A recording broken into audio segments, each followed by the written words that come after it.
Balochi lip تنقیدی دیوان کے زیر اہتمام اسلام آباد میں ادارہ فروغ قومی زبان کے تعاون سے ایڈیٹوریم میں محقق دانشور یار محمد بادینی کی کتاب افریقہ کے بلوچ کی تقریب پذیرائی منعقد ہوا۔ تقریب سے سابق وزیر اعلیٰ بلوچستان ڈاکٹر عبد المالک بلوچ، وسعت اللہ خان، سینیٹر طاہر بزنجو، سینیٹر اکرم دشتی، عامر رانا، پروفیسر حفیظ جمالی، یار محمد بادینی اور دیگر نے اپنے خیالات کا اظہار کیا۔ مہمان خصوصی وفاقی وزیر محمد طلحہ محمود نے یار محمد بادینی کو خراج تحسین پیش کرتے ہوئے کہا کہ انہوں نے اتنا دور جا کر بلوچوں کو تلاش کیا، ان کے رسم و رواج اور زبان پر تحقیق کی، اور یہ کتاب معلومات کے حوالے سے انتہائی اہمیت کی حامل ہے اور اس طرح کی تحقیقاتی کتب کا سلسلہ جاری رہنا چاہیے۔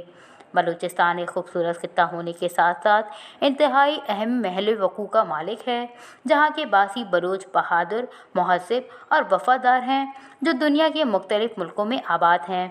صدر تقریب وسعت اللہ خان نے کہا کہ یار محمد بادینی اپنے وسائل و کاوش ایسی جگہ پر لگا رہے ہیں جس میں فائدہ اور نقصان کا تصور نہیں، اور انہیں ہم بلوچوں کا ابن بطوطہ سمجھتے ہیں۔ انہوں نے کہا کہ کتاب زیادہ وہی اچھی ہے جس میں نئی چیزیں قاری کو ملیں اور اس کے علم میں اضافہ ہو۔ یار محمد بادینی کی اس کتاب سے مزید تحقیق کرنے میں مدد حاصل ہوگی، اور اس پر جدید انداز میں تحقیقات کی جائے تو بہت سی نئی چیزیں مل سکتی ہیں۔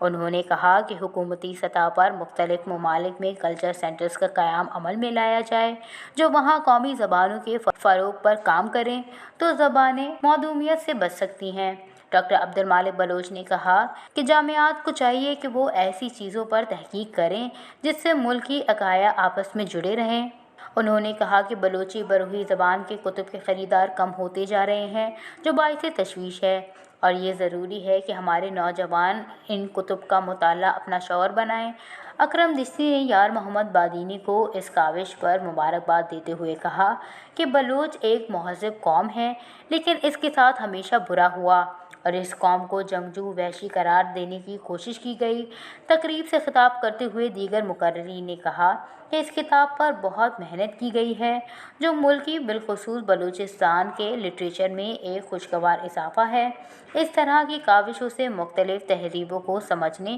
اور پرکھنے کا موقع ملتا ہے، اور یہ کتاب ہمارے انسپائریشن کے باعث بنتی ہے۔ زیر اثناء یار محمد بادینی نے افریقہ کے شہر ممباسا میں قائم بلوچ میوزیم اور بلوچستان میں مختلف شخصیات کی طرف سے میوزیم کے لیے عطیہ کردہ بلوچی ثقافتی اشیاء کے حوالے سے ملٹی میڈیا پریزنٹیشن پیش کی۔